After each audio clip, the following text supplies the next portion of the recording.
Welcome, Poggers, to another episode of The Pog State. And Hooney's very first one, which I needed to make sure that I terrified him as much as I possibly could. Welcome, Hooney. We're also joined by Wolf and Degon today as we go through the hilarity and insanity that has been the LCK for this season. A more swift LCK until today. And we always talk about this on The Pog State. It's all about how many games happened on the day of filming as to how fun the episode is going to be. I am proud to announce that we have had our very first 6-game day. So we guarantee that we will not have functioning brains. Let's go! Yeah! No brain! It is 11:30 at night. I normally sleep between 30 to 45 minutes from now. So I'm letting you guys know my brain is basically off. And are we live right now, or is this just No, we're live. We're live. now. Okay, yeah. So I'm just letting you guys know I'm basically not.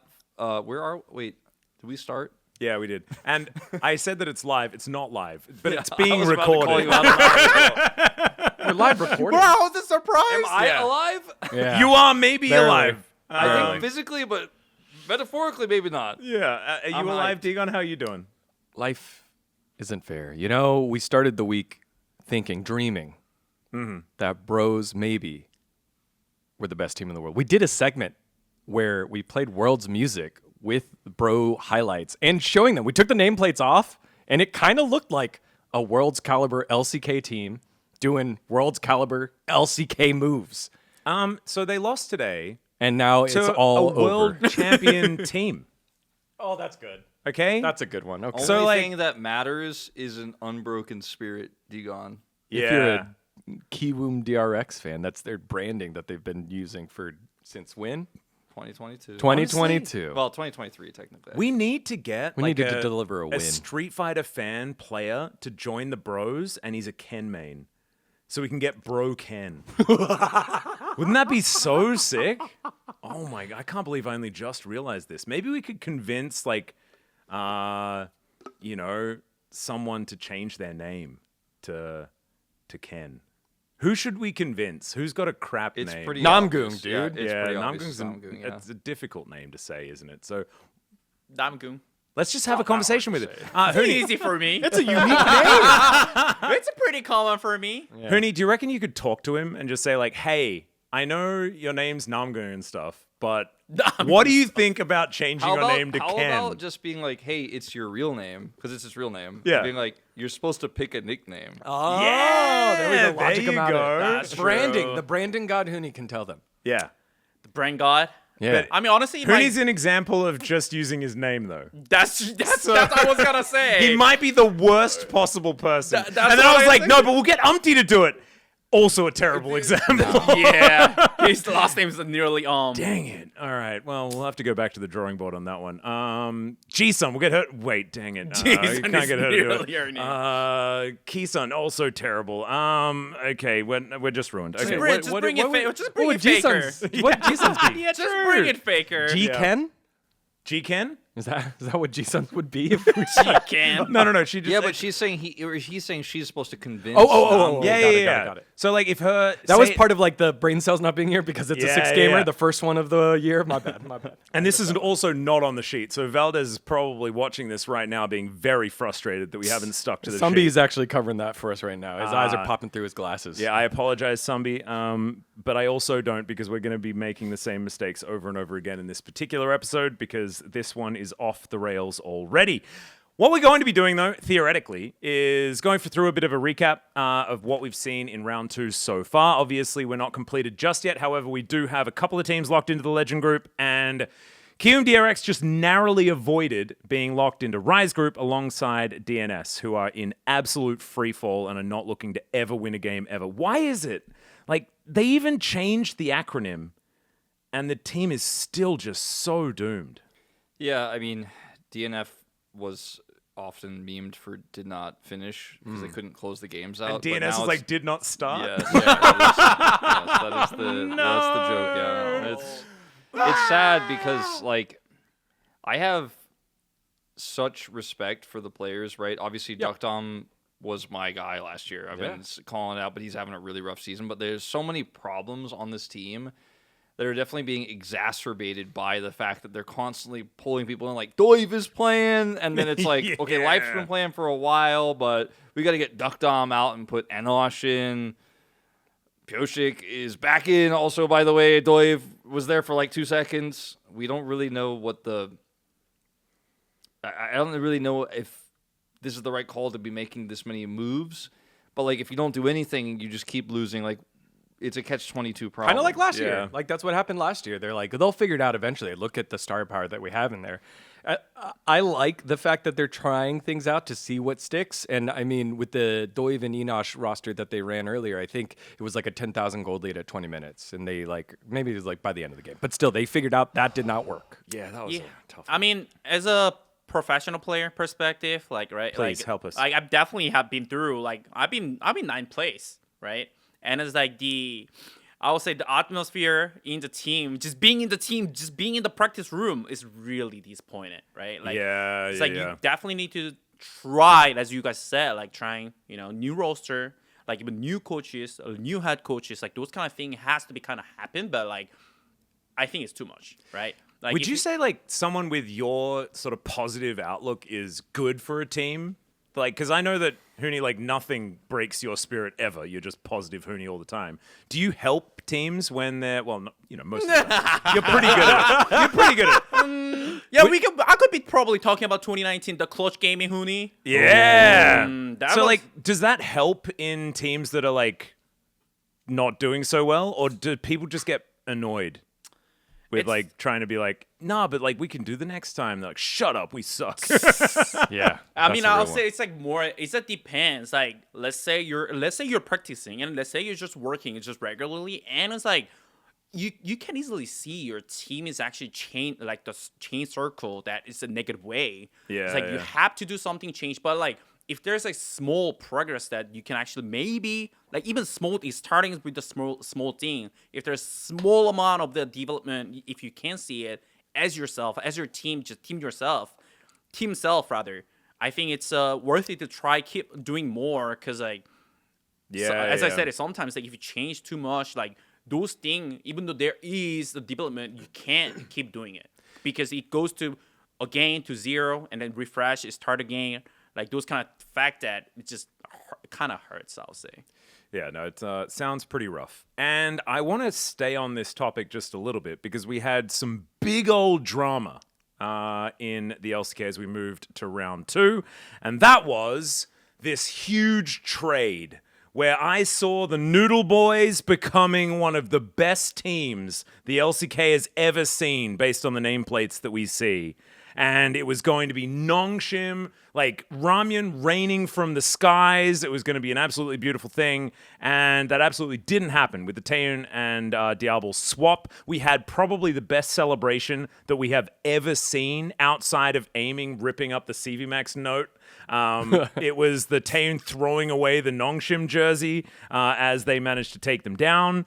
That trade blows my mind with how well it worked for BNK and how well it didn't for Nongshim, like at all. What do we make of this, gentlemen? Have we figured it out? I mean, I know I've been saying this, and I'm not trying to say like an "I told you so" thing, but like I always thought the biggest. So you're problem... going to say, "But I told you so." No, seriously though. Like my take was though that I think Scout was really underperforming, and also Kingen was kind of getting dragged through a lot of these losses where he was not making the impact that we know him to make because everything's falling apart when you don't have mid-prio, your jungler can't do much. Sponge was the most consistent part of this roster for so long, and then he was falling apart, and the King can't get it done.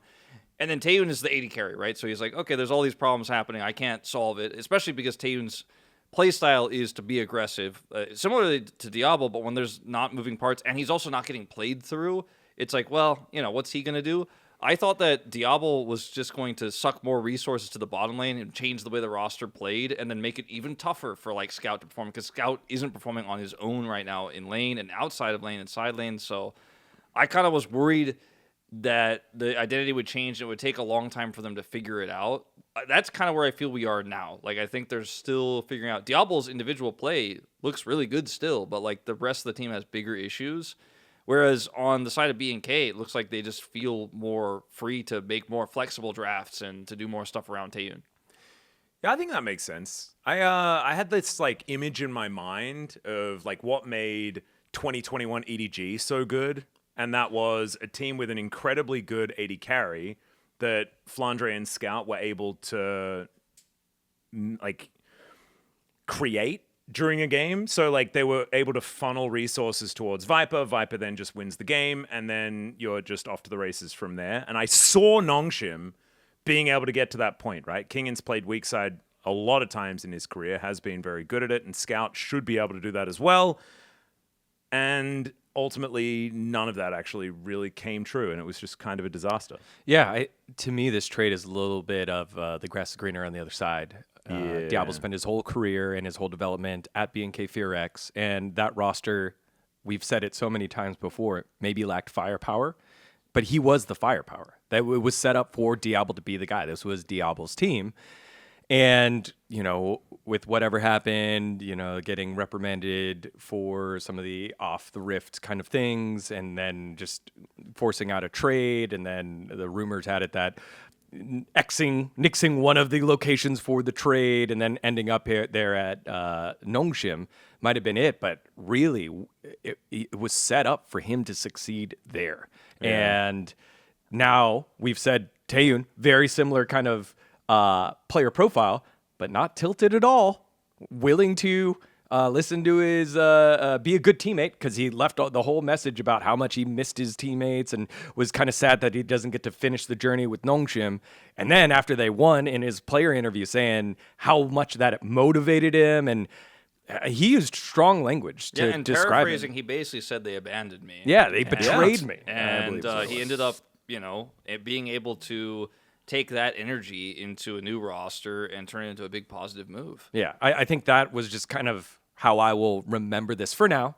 Again, we are still less than one round out from this trade, and we don't even know what the development pipeline can be for Nongshim and their talent, because we saw Calyx come in last year in the mid lane, who's still also on that roster with Scout kind of having some troubles. And I think that's the frustrating part right now. If you're Diablo, it's like, man, Scout is getting destroyed in lane early on, that now it's really easy for the other team to focus down on the bottom side of the map, because mid lane is going to take care of itself. So it just, we haven't seen what Nongshim looks like when that pen, or the pen on paper goes to in reality.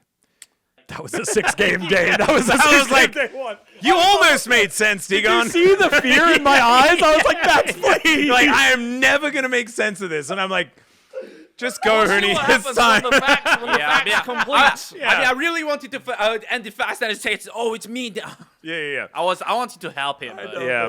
Hooney, tell us how this is going to work. Because for me, it's like, it feels like the team that has the moral high ground does better. Like, the emotional state in the team is what helps. And B&K FearX, they're the team that are like, no, we want to have players that are respectful and are always going to put the fans first and all this sort of stuff. They are definitely on high at the moment. And Nongshim are like, this guy's good, we must get him at all costs. And then they feel a bit guilty after. And then they afterwards. bench Lehens and don't say anything about it. Yeah. And it's super weird. But Hooney, what's your take? Have you like read what the community feedback is? I mean, I'll say like, it's, you know, like no matter what, you kind of, like this is like, I would say like one of the biggest in LCK history. The drama actually happened, right? Like, obviously, like before, there was like some rumor. Like, I thought this is the first time when I heard it. Oh, it might be rumor, right? Like, this can't be happening like in real life, but it actually happened.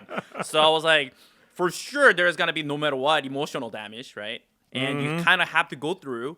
But I mean, the worst case is, I guess, no matter what, because I've been through, I got benched, right?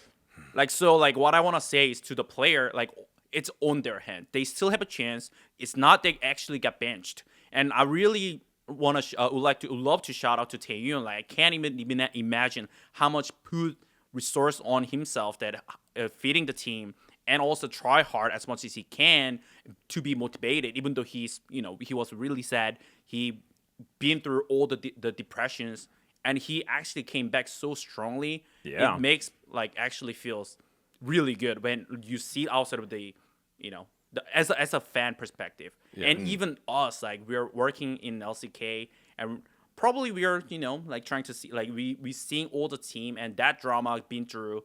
It's crazy. So really love to shout out again for Taeyun, but for the Diablo, worst cases is benched. So and it's still he get the chance, and it's on their hand. So they gotta and we've already seen Slayer. And so we're really hoping that Diablo isn't benched. Yeah. Because no, Slayer's on BNK4X. Never mind. Yeah. That's it the other wouldn't way be around. it wouldn't be Diablo in this or it wouldn't be Yeah. Slayer in this So case. I don't know who it would be though. Yeah, I mean, And what I don't want to know say whether is it'd like be it's good. so common to be benched, but still he get the chance, so he gotta prove himself. Like that's it. Yeah. That's a professional.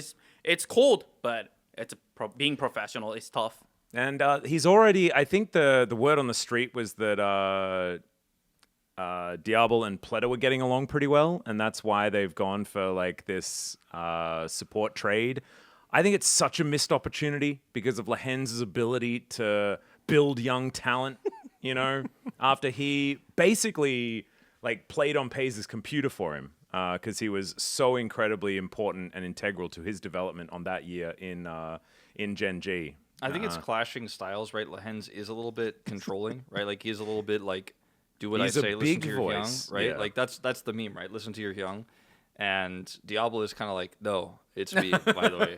I could see It seems like that might be part of his I personality. talked about this with Degon a lot actually when the trade was first like pretty much locked, like before it was announced. I was like, this could be a problem because I don't know how that dynamic is going to work. You think about some of the 80 carries, like let's just say Pays, for example, that Lehens has played with before. Pays is the kind of personality who will like meld himself to like what he's asked to do, which is what makes him so flexible, what makes him so good in a lot of ways. I think Diablo, not only is he not that personality, but he was kind of raised by BNK to not be that personality. Like you are our main person, you are the main character, and so he like star treatment to the point where his personality kind of. And I'm not saying like I think we can all agree that Lehens had a rough few games even before Diablo was on the roster. Like he was struggling a little bit, but it does make you wonder like what could have happened if Lehens and Diablo did get along, and like Diablo could learn a lot from Lehens, and maybe Lehens learns a little bit from Diablo as well. Yeah, it's Lucy, by the way, is the AD carry in Challengers, and I don't want that. I just I mean, right now you don't want that. I mean, nothing against Lucy, but he's not really close to Diablo's level. For if you were going to bench Lehens, I would have liked to have seen Pleta Taeyun, right? Because if that was going to be what you were going to ultimately do, or one of the options, do that first before you make the trade. But I felt like it just happened so fast. Everything just happened Everyone was really like, fast. "Give me Diablo," and Longshim ended up getting it. Right? Yeah. I think a lot of other teams were interested. Yeah, I think that there were probably a few other names in the ring. Yeah, or in the it hat. kind of reminds me the Fnatic back old like the 11 years ago. Like I just debuted on EU, and it's like it kind of when you talk about the Diablo thing happened, like right, the BFX like trying to make like the biggest franchise star to Diablo. It was like kind of same thing happened to me like when I was in Fnatic. And it was like it was really hard to stay in humble. And that's how I failed in 2016. I just wanted to touch that. So. Yeah. Yes, more 2015, 2016 drama. Tell me about Rainover. What happened? We saw this with so many teams in LEC recently picking up challengers players because they're so good, relative to a lot of the average talent in the LEC. I've seen a lot of like takes on the internet of people very frustrated about this. I mean, being a thing that happens. we literally watched Poby go to Fnatic, right? And a ton of content was made, and like it was super hype. And then we know what happened. It didn't work out as well as they would. They're doing okay. Navi's doing okay. They're in playoffs. But I mean, like it is hard to manage your own like psyche and manage your own like goals and expectations when everyone is constantly telling you that you're better than like what you think maybe you are, and like trying to grow when they're like, no, you're the best. Like we got to catch up to you. It's like it's really hard. I think that's a really good point that you raise.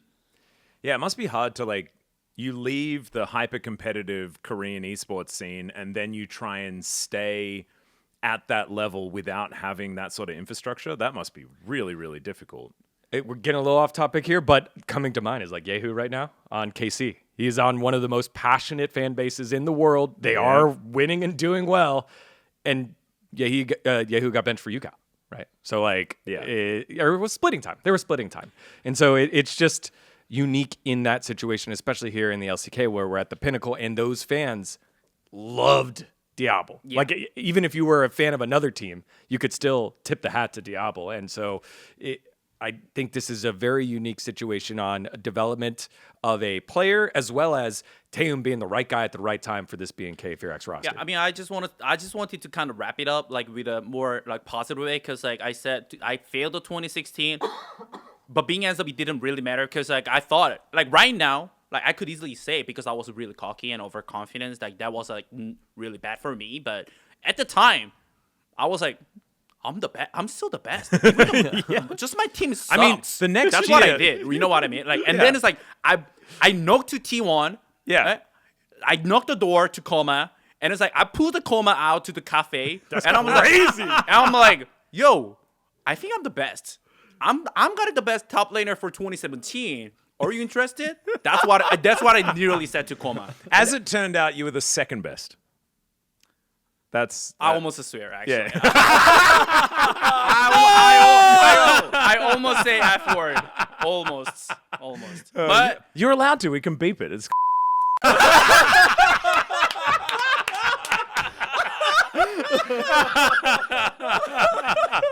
That being said, second best is pretty damn close. it's a pretty right? damn close. This sequence was so crazy. What just happened? What just happened? 6-game day Pog State, baby.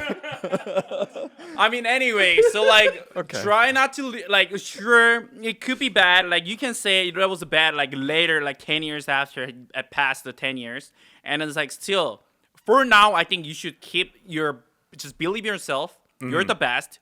You are gonna be the best, and keep just not give up. Yeah, And that's the it's- most it's- important thing. It's crazy because I think like I can't think of that many examples of players that went overseas and then outside of going to the LPL, but going to like EU, NA, or elsewhere, and then coming back and performing at the level of the region again. Like I think you are the best example. I think Bang tried it as well, coming back to the Afrika Freaks, not quite finding as much He was success. too, he was too old. Jeez.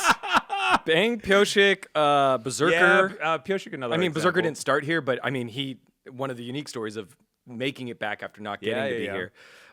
There's a handful of them, but Taehoon is in the midst of doing all of that and being, I feel like with his experiences now, getting a great I opportunity think showed up. Prince is doing a great job as a commentator.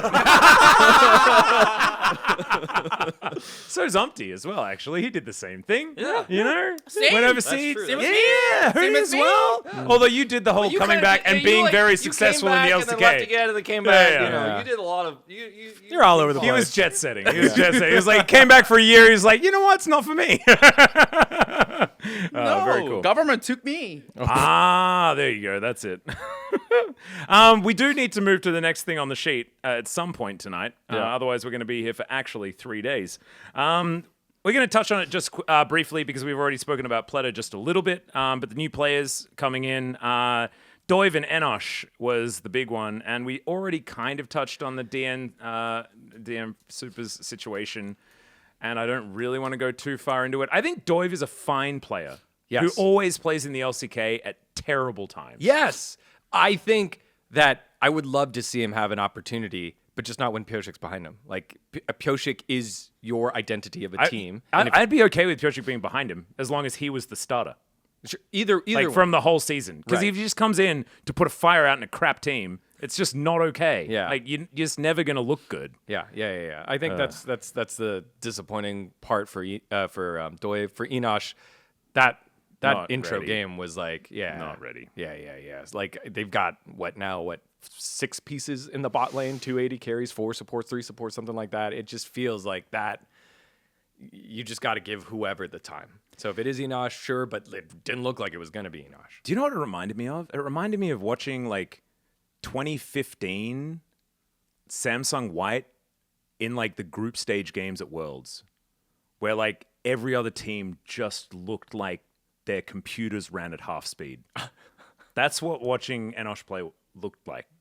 He just wasn't at the level. I don't know. I mean, like the thing with DNS is like, you try to start like a like lawnmower and it doesn't work and you gotta pull the thing. You know what I'm talking about? The kids don't know. I don't know. Or like you're trying to start any sort of device where there's like a choke switch you gotta pull. Like if you gotta like do this and you're like, okay, this might be enough to get this thing to start, right? Yeah. But like what DNS don't realize with this is that like they have no wheels on the lawnmower. There actually isn't There's even no an engine It's inside. just a Yeah. ripcord. And, Yeah. and like all these substitutions and stuff for them just like pulling the thing, but That's like pretty good. there's just not even anything inside. Like It's like I'm watching like one of like the coach is pulling this ripcord and then it pans out and it's a trolley. I don't think the it'll start. blades Man, on I'm the sorry. lawnmower like made of plastic. Like it's just not it. Like I don't know. Oh no! My nephew has one of those, a toy leaf blower that does have a ripcord. It doesn't do anything though, Wolf. It really doesn't. So that's what they're playing with as well. Let's move away from that. We don't need to talk about it because we've got some actually interesting stuff to talk about. And oftentimes when we talk about the bros on the Pog State, it can be a sad thing to talk about. And they are coming off a loss. That is a little bit sad. However, they are looking so much better. I think QMDRX obviously overperforming, and the Bro and Brew just kind of takes the bros when they're against QMDRX. Like they just tend to just trade throws. It's like trading blows in a fight, except you're throwing. Maybe it's playing catch. I don't know. But that's how these two teams interact. It's beautiful, and we do need to appreciate that. But the bros are looking fantastic. Who's going to make the Legend group? Is it the bros, Dagon? I don't think it's impressive. See? don't think Wadid it's a bros. is actually He's the a fake. leading bro fan. I told you. I love the Yeah. bros. I mean, Hooney was in the back of me. I was pretty crushed. I didn't want to do the closing segment. I didn't want to, I had to pretend to be.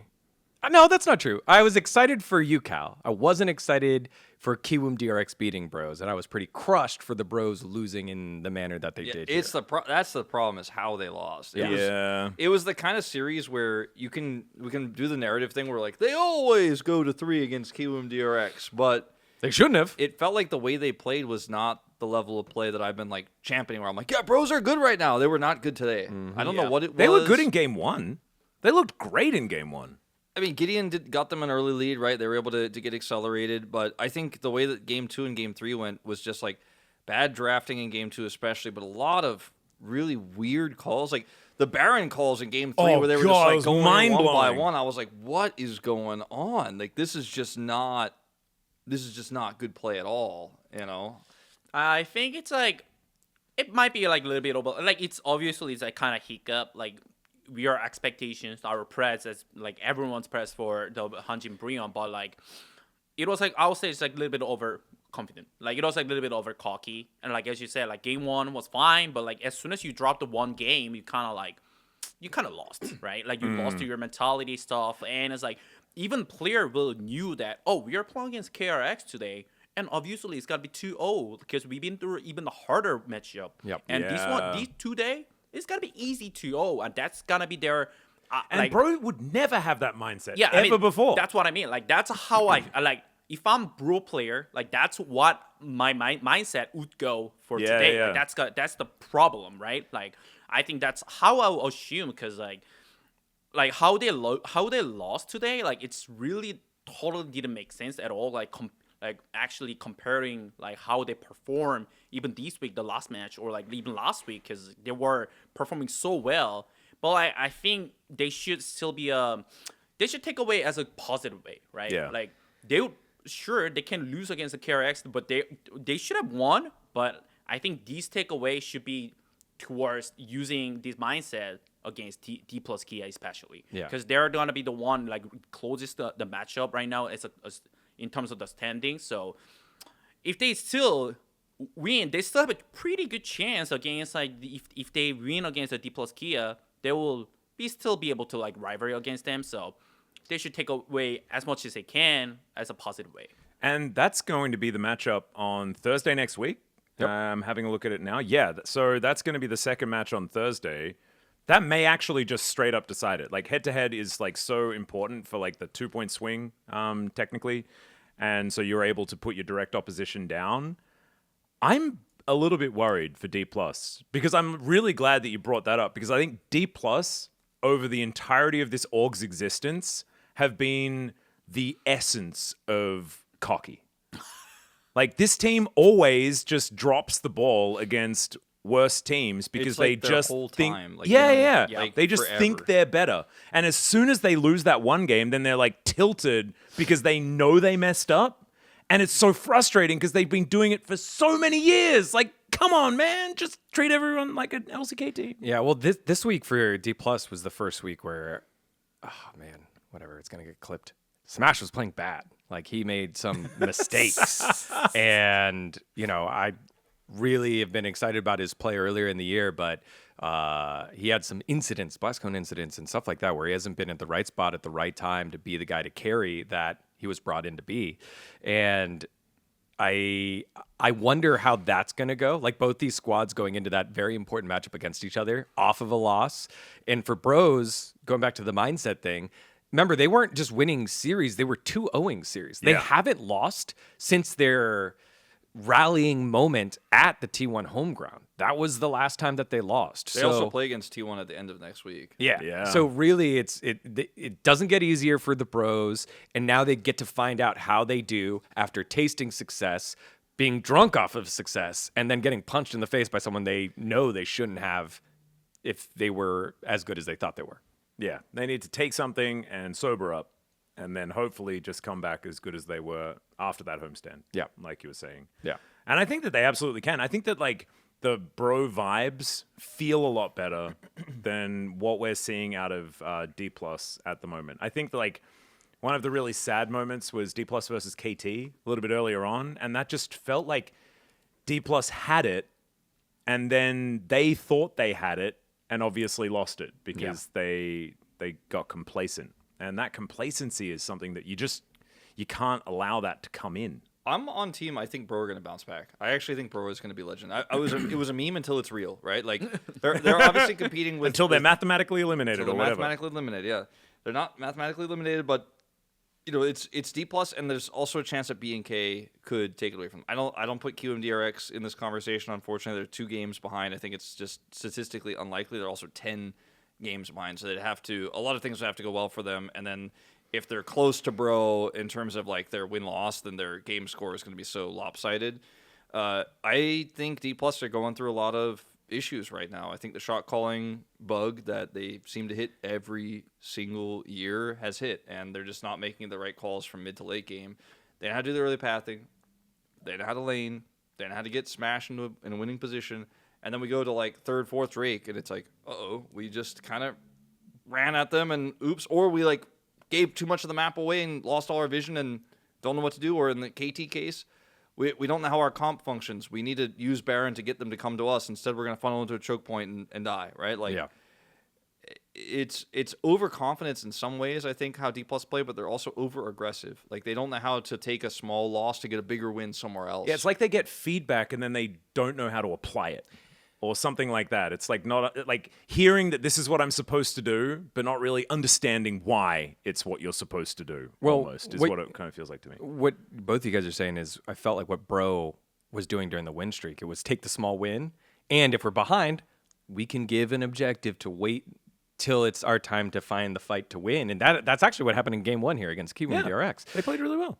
But once they started losing, I think I can save this mentality came on in that we haven't seen from the Bros in a long time. They've been humble and waited for the right fight and have trusted their team fighting and trusted their teammates. Instead, that Baron play is quintessential to like what went wrong, where they just started going in one at a time, trying to save the play. And, some of it was the wrong call. Some of it was like Namgung made a mistake with the Hex Gate, didn't go, but then the team went. Like, there was a mixture of all of it, but it wasn't the successful Bro that we've seen. And for me, it's just the strength of schedule thing, because D plus play B&K FearX for Saturday Showdown after they play the Bros in the head-to-head next week. And then the week after that, they play Kiwoom and Nongshim. The Bros play Hanwha and Genji in the final week after they play T1. So it's just a much more difficult path here. So that is, I think, why this win was so important for them. Because even if they win here against D plus, then they're tied. Yeah. And then they got to beat one of Hanwha, Genji, T1. or T1. Yeah. And, you're looking at Nongshim. We talked about all the problems they have. We looked at Kiwoom, who showed up today, but haven't showed up as much later. I feel like D Plus is going to pick one of those off. Yeah, I mean, 100% agree. Like, definitely does. Since today, Hanjin Brion lost against KRX. It's still, I'll say, D plus Kia has a favor on it, but you never know. It's a Hanjin Brion. They beat KT. Yeah, and they make it their business to beat DK. Like, even back when DK were a very different team and were a whole lot stronger. When they were the best team, and that's why they got the Kingslayer nickname. Yep, that's this is where the bros got the fame. And so maybe they can just make it happen. If the win does come, though, against one of those top 3 teams, it's coming against T1. I'm predicting a 2-0 week next week anyways, because T1 they've been circusing. They've been circusing a lot. And it's a very high level. I mean, they generally circus against whatever level they're at. And, they somehow circused a win against Genji, which was very strange. That was crazy. But that was a an great series. absolutely ridiculous Saturday Showdown. Probably a series of the year so far. Easily. With the longest game. They're in game number 2. Rumble mid, Pace popping off, 90k damage. That was ludicrous. And actually, that was what I was thinking Teddy was going to do in game 3. Yeah. It all comes back around again to depression for the bros. I don't know why I needed that accent. It was a great play by Andal on Alistair. Here's Alistair. Yeah. 2-0 on the year. Like, it's crazy. And the draft, all of us were like, that's in my head. I'm like, yes, play the Alistair. That's what we want against this comp. And we were worried about it. Instead, he made plays. And it was great to see from Andal and showing off why he's, can't be underestimated. Yep. We're going to touch on it just briefly. We're probably not going to go into it too much, but Road to EWC is also happening at the moment as well. We've had a look in at a few of our teams just to get some extra matchups. It's just the LCK basically happening again alongside for qualification for all of the teams over to EWC. And obviously, Genji not going to be involved because they won the last one, but all of the other teams are there. Already we have QMDRX eliminated. The DN Supers also eliminated. But everyone else is still kind of there. If D Plus upset T1, they're going to EWC, which is and D Plus crazy. upset HLE. Yeah. Which is why we were thinking that this team might be back on track, and then they're not. Well, I think my big takeaway from that is why D Plus won and lost earlier this week. Remember the D Plus game where he was like 0-7 with Shiwu? He also 0-8. He pulled out on Aurelia. But he pulled out the Alawi, right? And what I like about the fact that we have like concurrent leagues going on at the same time is it allows you to allow E. It'll allow me. Thanks, Vinny. I will allow you to continue, Degon. It allows you to try different types of champions and show off that champion diversity. So I that's what I like about it concurrently. But yeah, that'll probably be my big takeaway from EWC. It's what are they trying to practice and play there? And a little bit of a mind game wrinkle as we go back to the LCK, especially against teams you're going to play later. You could show something that you're definitely not going to play in LCK. But, if you can build a comp around it and try to catch them off guard at EWC, that's interesting. I kind of feel like EWC for me was a bit of a warning sign about Hanwha. Like, we had Hanwha drop that game to Kilo. Yeah. Yep. And then they lost to D Plus here. And I was kind of feeling like maybe I should pred KT, but I wasn't ready to trust KT. But also, like, you had the great point of, like, Hama literally got off a plane and then played at EWC. Like, you mentioned, like, we saw their bags in the background in, like, the rooms. Yeah, because they're playing online, right, from the facility. Yeah, but I also kind of felt like Zeus is still, like, not dominant. Like, I don't want to say he's having a bad time, but he's just not doing what he normally does. So, like, the games feel a little bit lopsided. This is tangentially related to Road to EWC. I'm kind of feeling right now we might be seeing a world where like Genji and T1 are actually our best teams, and like the standings are kind of like slowly adjusting to that as this goes forward. Yeah. And like the fact that KT beat Hanwha doesn't necessarily mean KT's completely back. Maybe it means that like Hanwha's style is being figured out a little bit more, and maybe we're moving back to a T1 Genji world. I think KT did well enough in round 1 that they're a legend team. Okay, but no, really? I am so surprised that, and maybe this is just because you guys have, like, I don't know. KT forever? Yeah. Like, supported, their success. 2025. And so you're just a little 2018, scarred. But 2018, I feel like 2015, everybody, 2017. myself included because I picked Hanwha as well, but everybody got off the KT train like way too fast. Like, way too fast. Like, yes, Perfect was getting advantages because he was ahead of the curve, but effort has fixed their way over aggression and pulled them back when they needed to allow the team to carry. And aiming is playing very well. Like, those things still exist. And that is my thought on it. I feel like aiming outperformed Guma in the Hanwha Life Esports series earlier this week. So I just kind of think that they still are good. Wasn't that today? That was today. Oh my gosh. Was that today? Yesterday. I mean, it was like 7 hours ago. Yesterday, 12 a.m. Has passed. Yeah. So, When I said earlier this week, I was like, yeah, it was earlier this week. And look, you're right. However, we haven't gone home since then. late of this week. Hanwha Life in that series played the most all-in draft of all time, which they normally do, right? But like that the Olaf Draven draft was just, I don't know, man. And Guma died early, and it's like, it's done. And like, I feel like we didn't even learn that much about KT in this series. To me, like they were able to overcome Hanwha's draft, or Hanwha's draft. Like, we didn't get to really learn too much of it either because it broke so early. It was, I mean, we know what it does and what it doesn't kill. do, right? Like, it's like it either gets super far ahead or it fails, and it failed, and then. But it feels so early. The thing that I learned was that Cuz is actually capable of making a proactive play and reading the map and getting down to the bottom lane again. And that was a large reason why they were finding so much success, was his creativity being able to like dictate the pace of the early game. And then he just kind of stopped. Yeah, I mean, just did nothing. And now level 2 gank on Skarner to win the game. Yeah. Like, holy crap. I mean, what I mean is, like, I think the cause is like he always tried to make a really creative play. But the thing is, like, when KT were absolutely downhill, like Kozo was like having so much random death early on. Mm-hmm. Like, oh yeah, legit. Like, I was watching the game like back at the backstage, and I was like, oh, this guy is actually.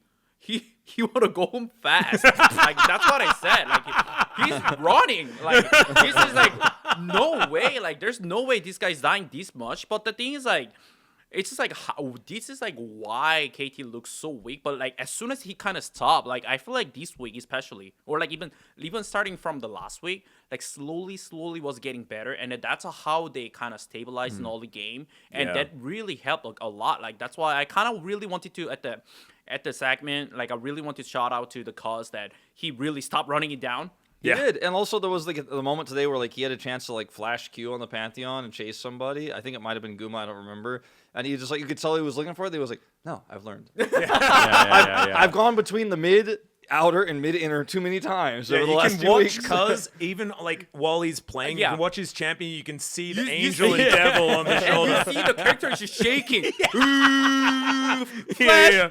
Flash or no?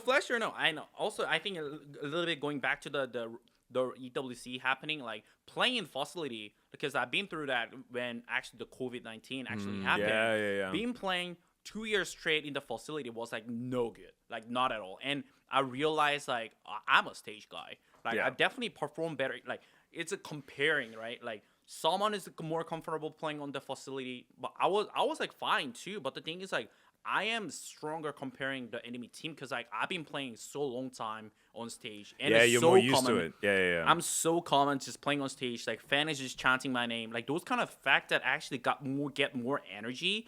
But the thing is like there's none anymore. So that's why I think the strong team, especially like HLE, looking not really, they're kind of shaky. Like I think no matter what, this is like the EWC effect that you are having already kind of mentally not confident, right? Like, oh, we are not playing well in facility.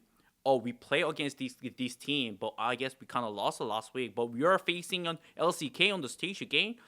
That's definitely not comfortable as a player mindset. That's how I feel. It's a busy week as well. There's only less than 100 players that got to play in a World Championship Finals, Hooney. So yes, I would agree. You are a stage player. Wow, he said top 2. You said top 100. Whoa! Wow, that escalated quickly. Hey, I just gotta I gotta keep him humble. He's telling all these stories about, I used to be, the greatest, the number one. That's why we brought him on, so he can tell these stories, Tegon. Okay? I mean, honestly, I kind of ran it down at the worst final too, so whatever, man. I wasn't really strong at the big stage. It was my first time at the final. And look, Was it your last I time? think that in you the had final? the It was right. my final time at the He final also as well. had the right attitude at the end, because you got to stay positive, and I think that that's absolutely fantastic. Still, I think we need to move on to like the thing that I've been looking forward to because we are running out of time pretty quickly here for this particular episode, and that is that we have some national team requirements for this year. Obviously, Asia Games is coming up, but there is also the Nations Cup, which is going to be a thing. I'm pretty sure Kesper and them figured their stuff out as well, as I read lots of paragraphs that said a lot of words. They did. And they meant something, I'm sure. But I think it meant that they were friends again. And so, therefore, we've got some national teams to build. And that is what we are going to be doing right now. As it's a mini game, build your own team career. And we've got room for top lane, jungle, mid, bot, and support, and a sub for each. And what I'd like is for us to put a circle around the player that we want to be the nominated sub that we think would be the best idea. Oh, I was But we just get- gonna choose one sub and like make it really hard. I'm like, I'm only gonna pick one sub. Well, no, yeah. Oh, well, you can pick a sub for each role and then nominate the Oh, sub Because that there's only you would 6. choose. Yeah. Or 7. There's 7. Is it 7 slots? I thought it was 6. I thought it was 6 too. It was Faker Chovy last year, or last time it was Faker Chovy, and I think it's just one extra Oh, sub. I guess you're right. It was Yeah. a 6-man. Yeah. But maybe they changed because it seems to also. No. That's my bad. What That's was my the bad. year? Was it like Smebkeen or something like that we had like I don't know a million who was, years I ago? don't know who was on the 18 roster. Did but you play in the 2018 roster, Hooney? They didn't No, give me a you chance. were overseas. But I was actually smurfing that year, but they didn't ask me. Hooney, Yeah, right. you Dumb. were. Because I was in Echo Fox. Echo Fox, baby? Yeah, you're Come still on. smurfing, right? I was a smurfing. Echo Yeah. Fox mentioned. Thank you, Rick Fox. Goodness gracious, we are going way back in time. Echo still I probably goes. saw you at the mansion. That's why it's Echo Fox. It just bounced off Jupiter and came back. All right, so I'm going to start off. We had a bit of a discussion about this backstage, which I would like to repeat, because I know a lot of us are going to be thinking about military exemption here as well, and making sure as many players don't have to go to military if they Yeah, don't so want that's to. so that's the argument, right? Do you want the team? You had to make the balance between the team that's going to win, so you can get those exemptions in the first place. But like, how many gold medal exemptions can you get? Like, I think that's the line we're all trying to And balance. how can Nah. you and you also have to justify that as being the correct choice as well. So it basically has to be the way that you like rule a tie. So if there's a tiebreak, if you can't decide between two, you would then choose the one that doesn't have military I disagree exemption because I anymore. just finished my military. Yeah, you're fine.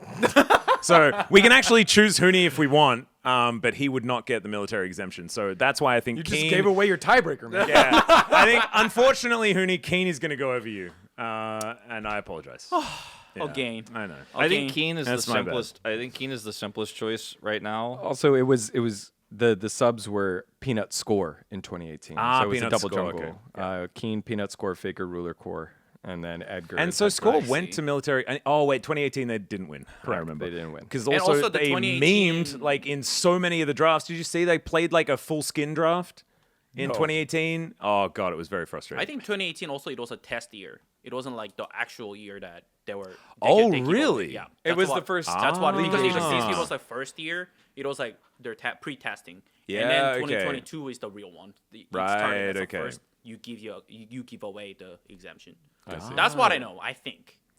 Well, we don't know because Because China I'm won green, anyway. and also I was really interesting. Yeah, yeah, it Maybe was- I'm not going military service. I think It was Keen is fun pretty- in 2018 until it wasn't. I remember that For year. me, like Keen's non-negotiable because Zayas has already played and won, already has his exemption, and also and he's the best. It's Perfect. helpful. Perfect is just not consistent enough right now. Like I don't think he's in the conversation for this.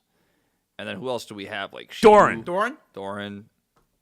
Doran's in the conversation. Doran's in the conversation. Doran. If we're putting a sub for everyone, we're gonna circle it later. Like Doran probably is the sub right now Yeah. with his current form. think Because I started I'm- thinking about this like a few weeks ago, maybe even like a month and a half ago, Yep. and like I remember saying like, nah, Doran's not it, but Doran is kind of it right now. Actually, that's a I good also call. so we were talking about the like how do you break a tie and win the 50-50? Unfortunately, Kerry is going. I think he already has exemption because he was there 2022. Yep. And he's going again because he's just the best by about 1 billion miles. Yeah, I think if we had this conversation last year, Duro definitely would have gotten a shot. Oh, yeah, a shout. 100%. But Unfortunately, it's this year. Yeah, it's less about Duro and it's more about how crazy Carrier has just And hit if another you're level. making the argument about military exemption as well here, Duro still has a lot of years. He does. And multiple more Asia Games opportunities, whereas you get Carry on here, whoever else you get who isn't military exempt yet, like Keen, actually has a better chance of getting out. So I agree for Carrier. I would probably put Duro as sub.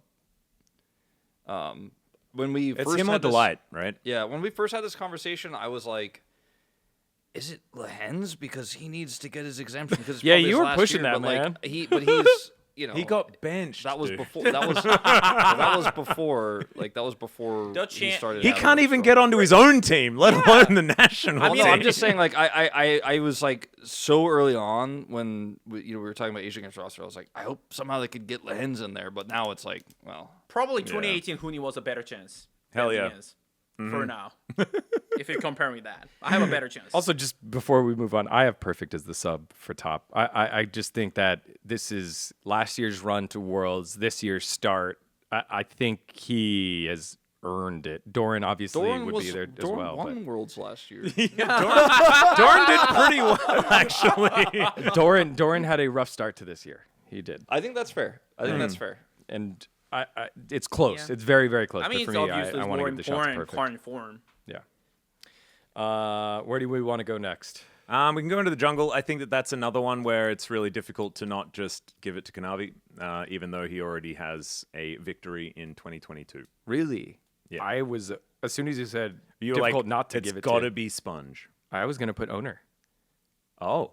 Like, I feel like Owner has been so consistent throughout He his wasn't career. on that roster either. wasn't on because that roster. Kanavi Kanavi was the already jungler did. and Faker was the sub. Yeah. I do think that. But I also don't think Owner has been that good in comparison to what Kanavi has done for. Yes, HLU. like right now, I agree. Which is why, if I use that logic for Perfect and then I don't use it for Owner, that's not very consistent, right? So You don't- I actually it can kind be of- just feelings. I kind of like the owner angle, just again because Kanavi also is very rigid in his playstyle, and you have to build a roster around all these players. That's a good point.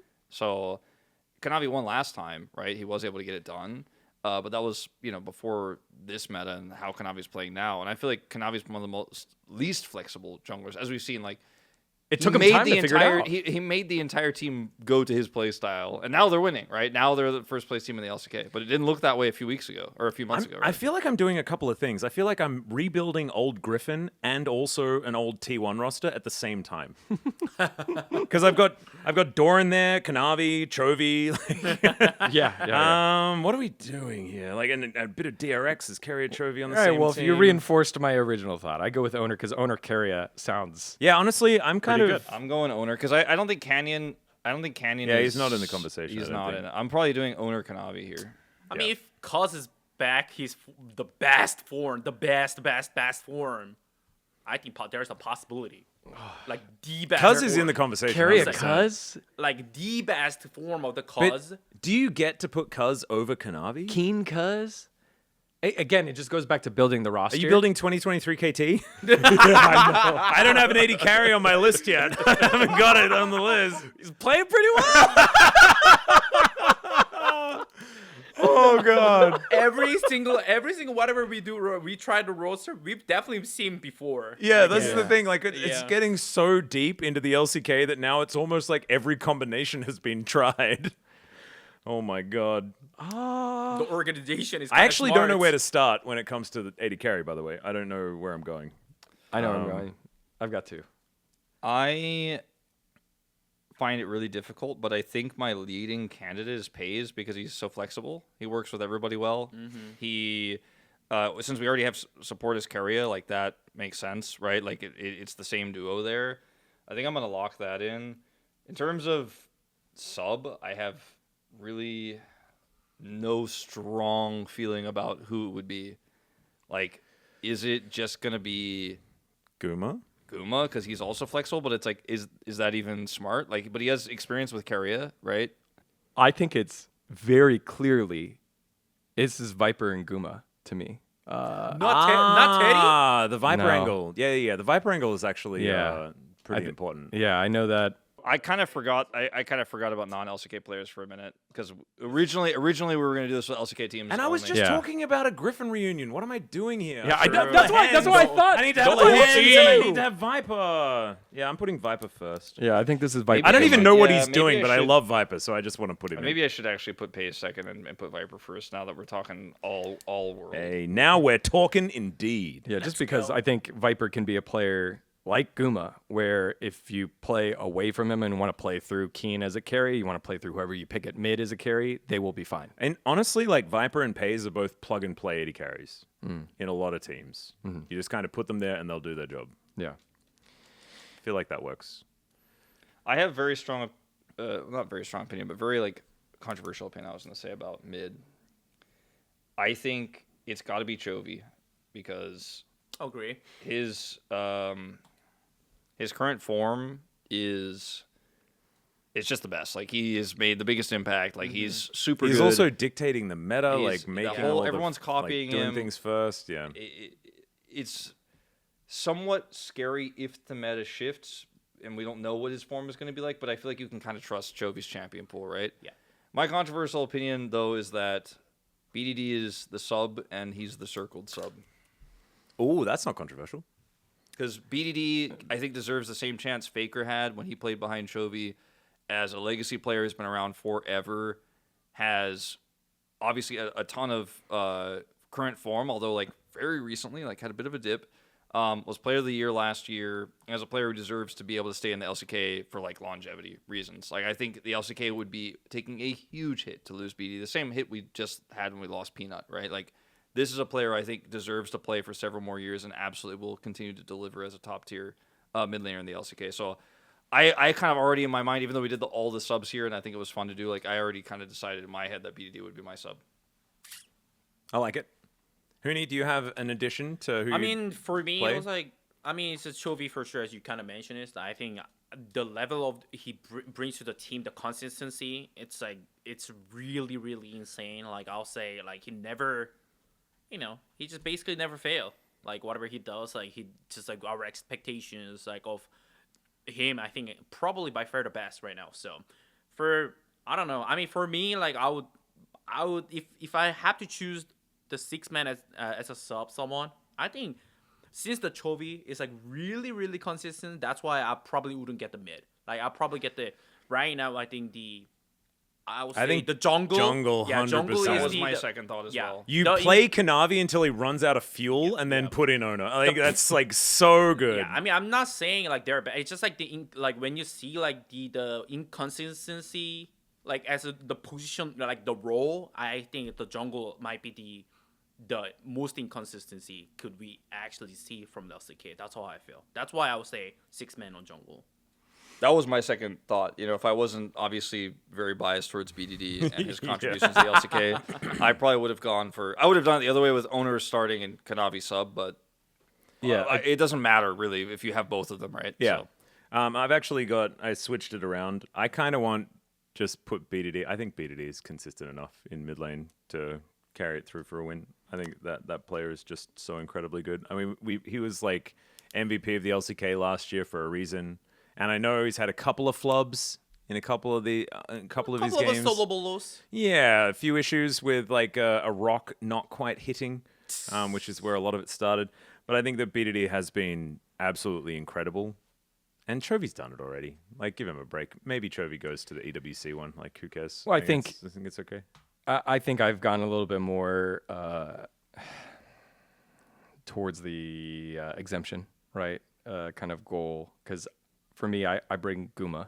So Viper, Guma, Keria, Chovy, Owner, and Keen. I know that I thought BDD had some sort of exemption. I wasn't sure. That was why he re-signed with KT. I forgot what that fully was. But the Kanavi one is so interesting because I feel like, again, Kenyan has been on this Gen G roster in the engine along with Chovy for such a long time that I think it's fine to have him as the second jungler, but for me, it's what more does Gumayushi have to do and prove throughout his career to then have the opportunity to get the same level of Did he not play exemptions. on the one on 2022? No, it was Ruler. Oh, it was because the sub was in the mid Ruler, lane, right? That's why I was like, this kind of makes sense. Ruler getting it makes sense. Viper getting it makes sense.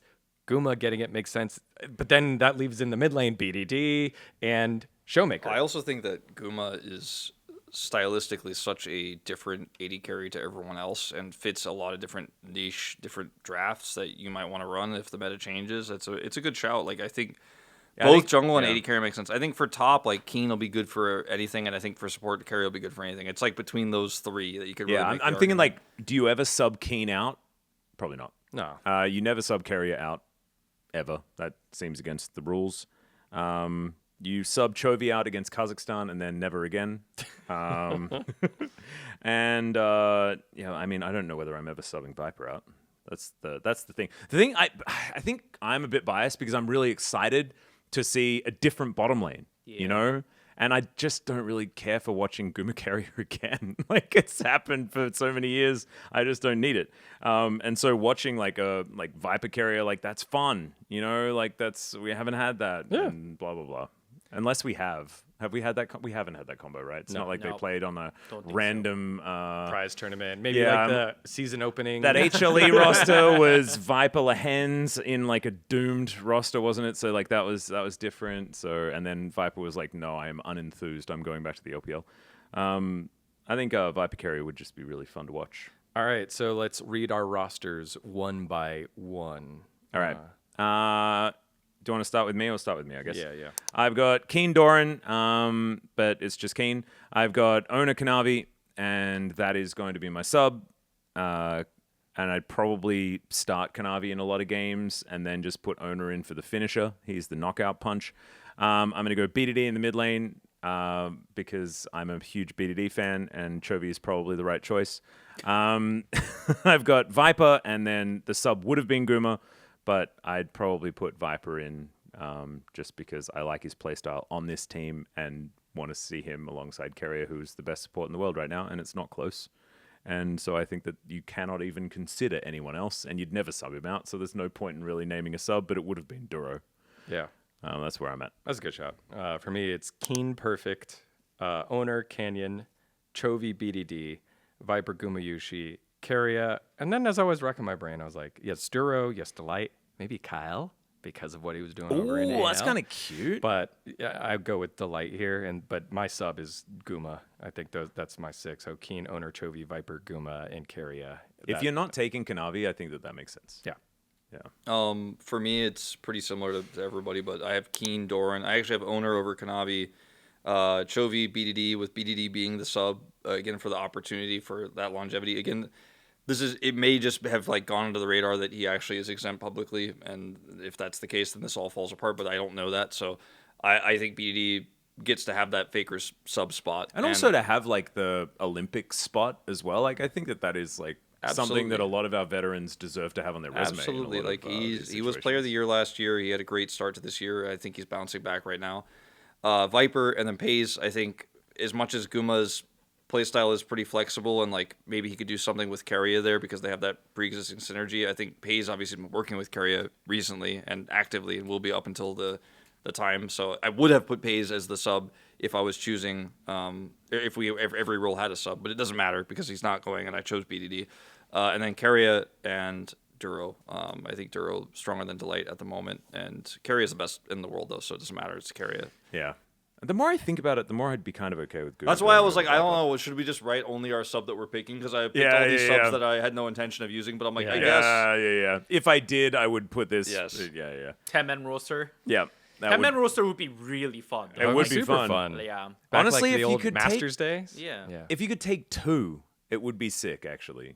Then it's BDD for sure. And it's like you get to have your cake and eat it too, is Yeah. what it kind of feels like. I'd probably run Owner over Kanavi and then just take Chovy BDD and then Viper Guma.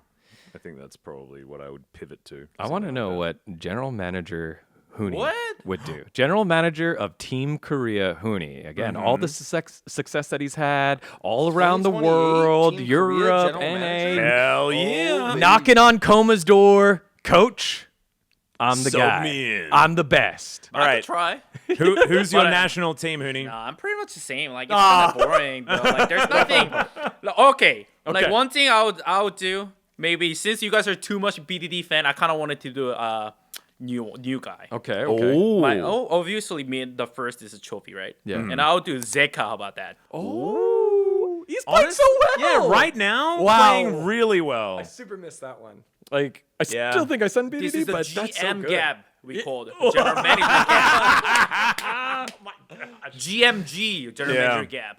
The G in GM stands for genius, as it turns out. I like this call. I think it's a good one. I also think that Zeka's champion pool is not one I would ever trust at a major tournament as a mainstay, though. Depends on the meta. Yeah, it depends on the meta. I mean, that's why I was like, first thing what I said. 10-man roster would have been pretty good. Yeah. 10-man roster, and you just take a whole bunch of mid laners. Yeah, Just, I mean, rest fit of it them is in. pretty similar. Like, I would say Keen, Doran, right? Owner, Kanavi, and AD Carry. Like, sure, I think we could be definitely talking about, like, the Viper first, but, like, let's say if we're only talking LCK players only, then, yeah, sure, I think I would do the same thing kind of pace. And, yeah, Guma, like, I think this is kind of really special thing, because, like, as we all know, like, in terms of the carrier, how far he's ahead on the support role, and we kind of have, you know, really, really nice faith, you know, big trust with the carrier Guma deal. So since they're kind of Yeah, had to it's an put the interesting Guma, one. yeah. No way, man. I feel like that's I think, like, general manager scariness of being like, all right, Well- we're gonna have both Guma and Pays with Carrier, and then the media, the fans, all go crazy here with, like, you know, who did you like more? Like, Is Carrier going back to his ex? I don't want that. I don't want that. I mean, honestly, We're not talking Viper at all. Like, that's the Okay. thing. Yeah. right? Okay. I actually, is Viper the intelligent choice for the person who's actually coming up with the national team? Or is it the reuniting Guma Carrier? Is that the right choice? Because, like, what do the T1 fans think? Do they think it's betrayal? Or are they excited because they get to see that duo again? Because everyone they're loved them excited. so much? They're excited. But, like, I feel like my expectation for reactions is often wrong.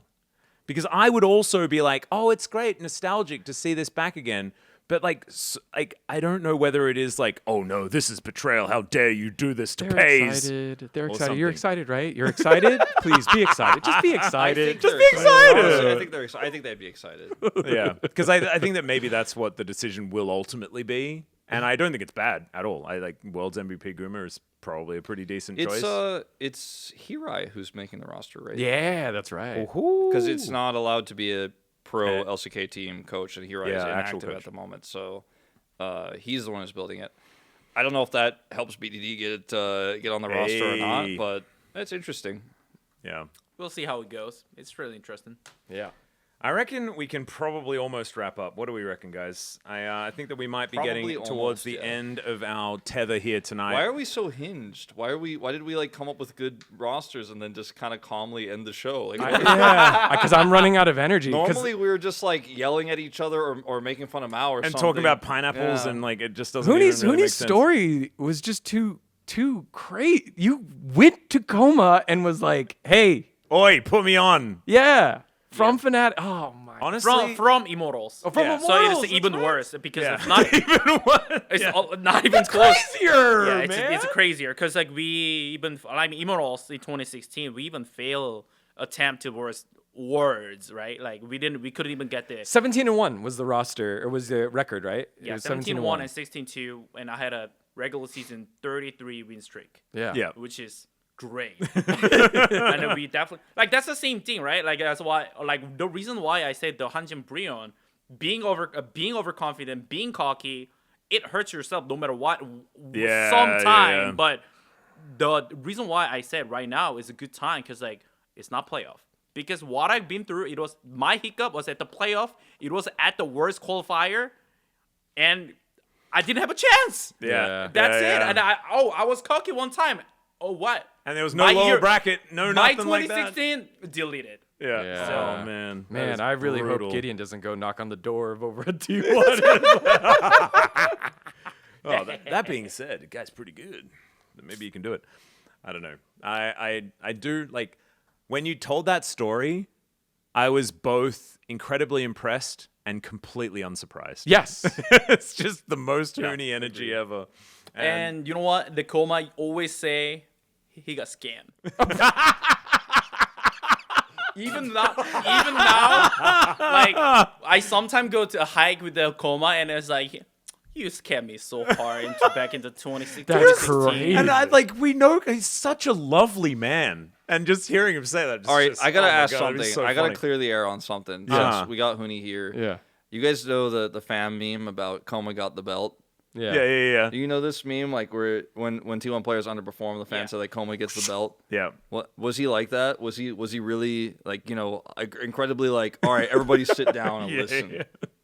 No, He never got the belt. Then he's not. Oh, that's such a I'm letdown. not even sure he wears the belts. He's a drawstring kind of guy. He wears, but he's always got the really nice slacks. He's got to have a belt. That's on. crazy. I don't even No. know. They just fitted so well that he Yeah. doesn't need one. Tailored. Yeah, but I mean, honestly, it was a joke, right? Like, of Sure, course, of do course. Okay. not take. It's not serious. He got that he said he got scammed. It's obviously for Okay, fun. I just Yeah, I yeah, just yeah, I don't yeah, I yeah. don't physically mean like did he actually take his belt off and hit the player? Yeah. Yeah.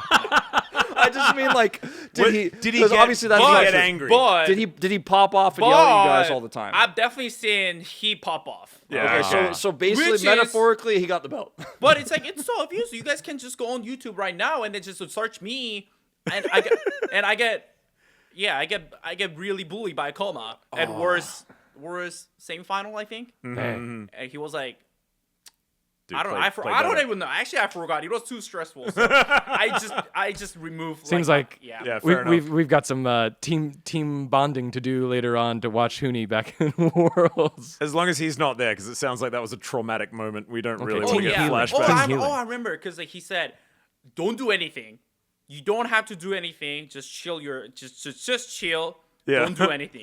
Oh Do my not gosh. try anything. You don't have to do anything. If you want to show something, do it at the worst final. That's what he said. So it's the whole context. It's really, really nice. But the thing is, like the people always reminds the spicy thing. Yeah. So Yeah. they don't remember at all at the last sentence. Yeah. So they caught it right before showed at the worst final. He only think that what he said in the Just in the stop video, doing stuff, Huni. do not doing stupid shit. That's what it. That's the only thing. That's everywhere in the Wasn't community. that the same year where you were part of one of the most famous plays of all time in one of the greatest comebacks in history? Like the Megan, like The the Yeah. fakest Shockwave finds Oh, them all no, when no, that's actually not- no, Wolf that's- and Huni no. finds them all? No, that's not the game. I know it's not No, the but game. that's that like, year. that was That's the it, same that year. was that was the Yeah. same year. It was against EDG. Yeah. Down like 10,000 goals. Yeah. And down so many objective and Uh-huh. And man, Koma still got the belt. You know what? I think that's the perfect note to end it on. Thank you so much for watching, everyone. And make sure that if you want to hear Huni tell us any more stories about any of his experiences, put them down below. What is your favorite Huni moment? Is it the quadra kill? Maybe that is, because that's also another great moment that Huni is a part of. But that will do it for us. Make sure you chuck a like and a subscribe and all that sort of stuff. And we will see you for the next episode, which is going to be in the middle of the MSI qualifiers. Wow. Super psyched. And that one's going to be a whole lot of fun. Thank you so much for watching, and we'll see you next time. Bye-bye.